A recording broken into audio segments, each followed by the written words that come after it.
My group has a hand sign we use for out-of-character stuff. We also have the house rule that if you don't use the sign, what you say is in character. I forgot to do it one time during a Dragon Age game, however, when, in the middle of a self-congratulatory speech given by a noble we needed to ally with, I muttered, "What a blowhard." The DM rolled, and so the Duke overheard my comment. Now, the smart thing to do would be to apologize and hope the Diplomancer could salvage things. But nobody ever accused Martain, Mage Apologist, Elemental Eidolon, and Universal Butt Monkey, of being smart. So I decided to go for broke, tore his ego to shreds, and noted that the only reason we were being nice to him earlier was because we thought it would work, but it was taking way too long. Everyone was speechless. "And you were going to smile, take the insults, and give us the army to fight this blight anyway." "And why would I do that?" Martain transforms into a being of living fire and lightning. "Because I am sick and tired of your maker-damned political posing, and if you don't, I'm dropping your whole castle into magma beneath the deep roads!"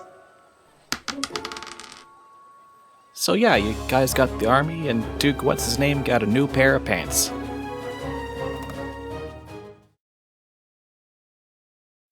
When I first played 4th edition, I went several sessions with my wizard before finding out that when you're in light armor, you add your intelligence bonus to your AC.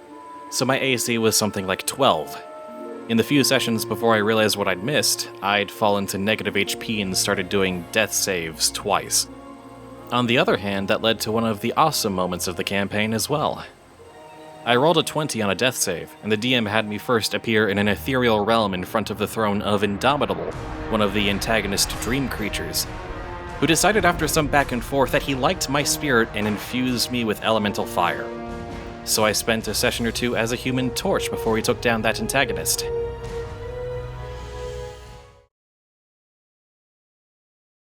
During one of my first games, the DM mentions that if an early encounter went particularly bad, he generally retcons it as being a dream, so new players don't rage quit after only one game.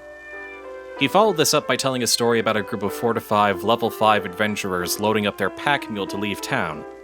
Standing at the town entrance, the barbarian of the group gets the brilliant idea to smack the mule on the ass and call it something akin to a beast of burden. 10 minutes or so later, said pack mule is still at the town entrance, only now it is seated upon a throne made from the desecrated corpses of said adventurers, clearly having been some kind of archdemon in disguise with how many natural 20s it rolled. After a moment of stunned silence, the DM begins with, "And then you all awaken after having a horrible nightmare of being gutted by a mule."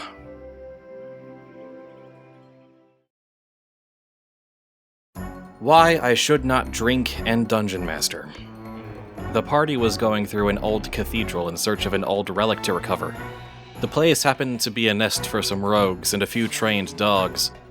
The party attempted to avoid encounters with them, but eventually the team failed enough stealth checks that a dog was alerted to their presence.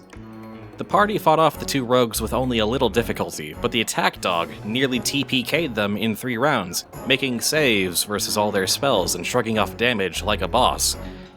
Was it a boss? The party had to retreat quickly, grabbing the relic on the way out and nearly leaving the team ranger behind. I was fudging dice rolls left and right to make this dog miss because I couldn't believe how well it was rolling. A single dog shouldn't be able to take out a party of 6 level 14 adventurers.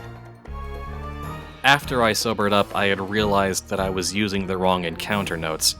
The party had just survived death by the world's smallest Tarrasque.